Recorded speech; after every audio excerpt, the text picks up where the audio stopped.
சங்கீதம் 2வது அதிகாரம் 9வது வசனம். இருப்பு கோலால் அவர்களை நொறுக்கி குயக்கலத்தை போல் அவர்களை உடைத்து போடுவீர். மனுஷனுடைய வாழ்க்கை அநேக நேரங்களில் உடைக்கப்பட்டு விட்டுருது, உடைஞ்சு போயிருது, சுக்குநூறா ஆயிடுது. அவன் நினைக்கிற நேரத்தை திடீர்னு பார்த்தீங்கன்னா அவன் வாழ்க்கையில பெரிய பூகம்பம் மாதிரி ஒரு பிரச்சனை வந்துடுது. அவன் நினைச்சு பார்க்காத காரியம் அவன் வாழ்க்கையில வந்துடுது. ஏன் அப்படின்னா, இந்த அனைவரு வாழ்க்கையில அவர்கள் செய்கிற பாவம் அவர்களை அழிக்குது என்பதை மறந்து விடுகிறார்கள். உங்க வாழ்க்கையில ஒரு சான்ஸ் கொடுக்கப்படும். ஒரு சில காரியம் கடவுள் உங்களை நடத்துகிறதுக்கு முன்னால ஒரு சில காரியங்களை பேசுவார், இதெல்லாம் நீங்க செய்யாதன்னு சொல்லுவார்.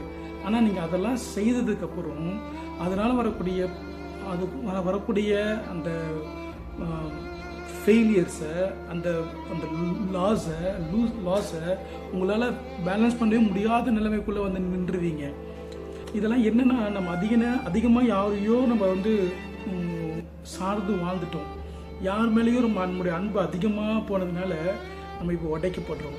ஆனால் இயேசு ஆண்டவர் சொல்கிறாரு, நான் உன்னை உடைக்க மாட்டேன், நான் உன்னை உருவாக்குகிற தேவன். நான் உன்னை கொஞ்சம் கொஞ்சமாக உன்னை உருவாக்கி உன்னை ஆண்டவர் ஒரு சில நேரங்களில் எதுக்கு நம்மளை உடைக்கிறார் அப்படின்னு சொல்லி கேட்டிங்கன்னா, நம்ம வாழ்க்கையில் ஏதோ நம்ம ஒரு காரியத்தை நம்ம ரொம்ப நேசிக்கிறோம், பிடிச்சி வச்சுட்ருக்கோம், அதை நம்ம விட மாட்டேன்றோம். அதனால் பிசாசுக்கு அவர் விட்டு கொடுத்துறாரு. அவன் நம்மளை போட்டு அலக்கழிச்சிடுறான், நம்ம வாழ்க்கையை குழப்பிடுறான், எல்லா பக்கமும் போட்டு அடின்னு அடித்து அது நம்ம அப்படியே பெஸ்ட்டாக ஒரு அளவுக்கு கொண்டு வந்துடுறான். நீங்கள் அந்த நேரத்தில் ஜெபிங்க, ஆண்டவரே நான் என் வாழ்க்கையை இடத்துல ஒப்பு கொடுக்குறேன் சுவாமி, நான் உடைக்கப்படுறேன், நீங்கள் என்னை உடைக்கிறீங்களா, இல்லை பிசாசு என்னை உடைக்கிறானா, இல்லை நான் என்னுடைய சுயத்தில் போய் தேவையில்லாம் மாட்டிக்கிட்டு இருக்கேனா என்பதெல்லாம் எனக்கு தெரியாது.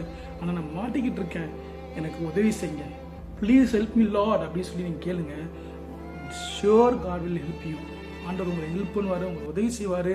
நீங்கள் அந்த அந்த அந்த அந்த என்னை கேட்டிங்க அப்படின்னா, பிரச்சனைகள், போராட்டங்கள் இவைகள் மத்தியில் உங்களுக்கு ஒரு சமாதானத்தை, சந்தோஷத்தை தேவன் தருவார்.